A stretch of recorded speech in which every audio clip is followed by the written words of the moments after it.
Butler finds Green, the hot hand, and he stays hot. Motivation hits everyone differently for Draymond Green. It comes in one bold form, pure, unfiltered hatred. That fire was lit the moment he locked eyes with Rudy Gobert across the court. From that point on, Draymond wasn't just playing, he was on a mission. And somehow, he channeled the ghost of 2016 Steph Curry, lighting it up with a vengeance that only true rivalry can spark. Brooks and Spencer mixing it up underneath it now. Spencer and Şengün. Boy, look out. Jackson Davis shoving Şengün. Before we dive into the chaos, there's one thing we have to say. Get well soon, Stephen Curry.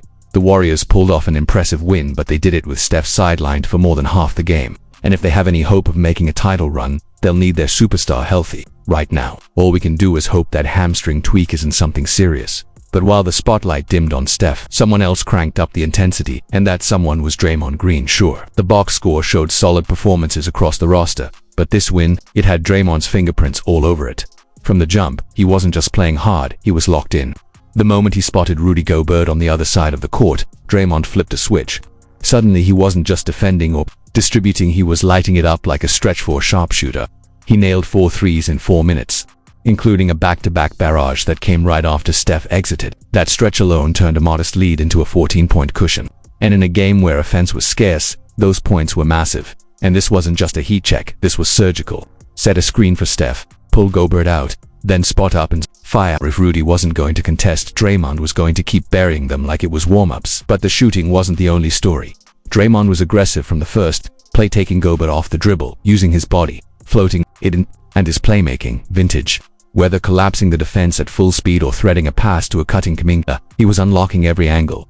This is the most confident and assertive version of Draymond we've seen in years, and it couldn't have come at a better time, even with Jimmy Butler and Buddy Hield catching fire like they were auditioning for Steph's role. The Warriors now look far more dangerous than anyone thought just a few weeks ago.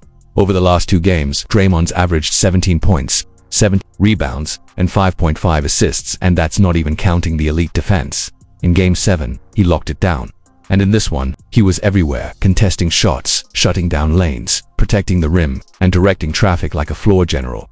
When Draymond plays with this level of force on both ends, he becomes the most impactful guy on the floor, playoff setting, or not. And in this game, there was no doubt who the best player was, but hold up, there's one more name we have to talk about. Clip. He's a damn good basketball player. He don't just jump off the page at you when you see him in a basketball jersey. I don't think the number 61 helps him. But he's one of the toughest guys on this.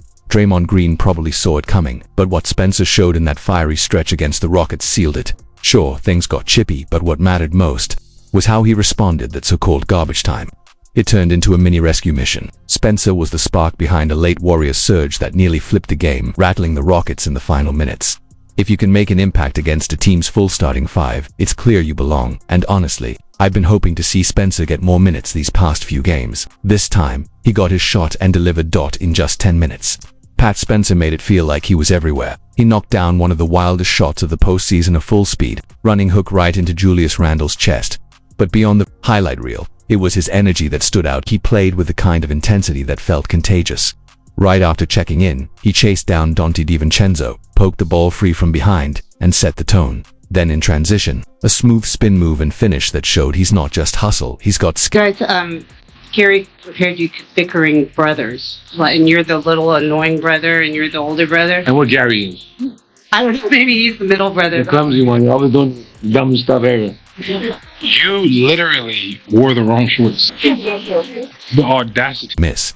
In this one, he couldn't buy a bucket early. Buddy Hield started ice cold, missing his first 8 shots, and Warriors fans started getting nervous. But Rockets fans, they'd seen this movie before, because right when it seemed like he was off, he flipped the switch.